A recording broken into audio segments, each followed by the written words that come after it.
মালদার হবিবপুর ব্লক ঋষিপুর অঞ্চলে ঋষিপুর উচ্চ বিদ্যালয়ের বার্ষিক ক্রীড়া প্রতিযোগিতা অনুষ্ঠিত হয় গোড়ামারি ঋষিপুর হাইস্কুল ময়দানে।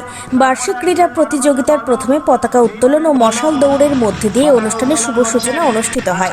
এরপর বিশিষ্ট অতিথিদের উত্তরায়ণ পরিয়ে ও ফুলের তোড়া দিয়ে বরণ করে নেন। ঋষিপুর উচ্চ বিদ্যালয়ের টিআইসি শিক্ষক ধনঞ্জয় ঘোষ বলেন, ৭২তম বার্ষিক ক্রীড়া প্রতিযোগিতা অনুষ্ঠিত হয়। এদিন বুধবার তাদের বার্ষিক ক্রীড়া প্রতিযোগিতায় মোট ৩৬টি ইভেন্ট হয়েছে।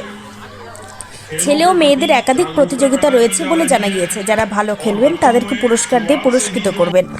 ঋষিপুর উচ্চ বিদ্যালয়ের বার্ষিক ক্রীড়া প্রতিযোগিতা অনুষ্ঠানে উপস্থিত ঋষিপুর উচ্চ বিদ্যালয়ের টিআইসি ধনঞ্জয় ঘোষ, সভাপতি সনোজ ঘোষ, নারায়ণপুর বিএসএফ ১২ নম্বর ব্যাটালিয়নের উচ্চ অধিকারী এমআরএমদার দোগরা 2IC, কোম্পানি কমান্ডার মনসা মাতা, বিওপি সুধীর কুমার, অমিত চৌধুরী, ঋষিপুর গ্রাম পঞ্চায়েতের প্রধান শান্তি শিকদার অন্যান্যরা উপস্থিত ছিলেন।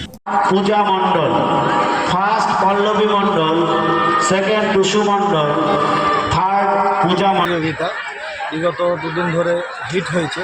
আজকে চূড়ান্ত পর্বের খেলা। আজকে এখানে বাচ্চাদের প্রায় 40টা ইভেন্ট রয়েছে।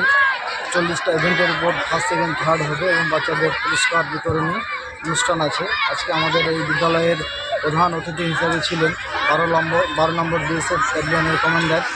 উনি নিজে আসতে পারেননি, উনি টিআইসি স্যারকে প্রতিনিধি হিসাবে পাঠিয়েছিলেন। আজকে এখানে বিশিষ্ট সমাজসেবী উজ্জ্বল মিশ্র মহাশয় আছেন।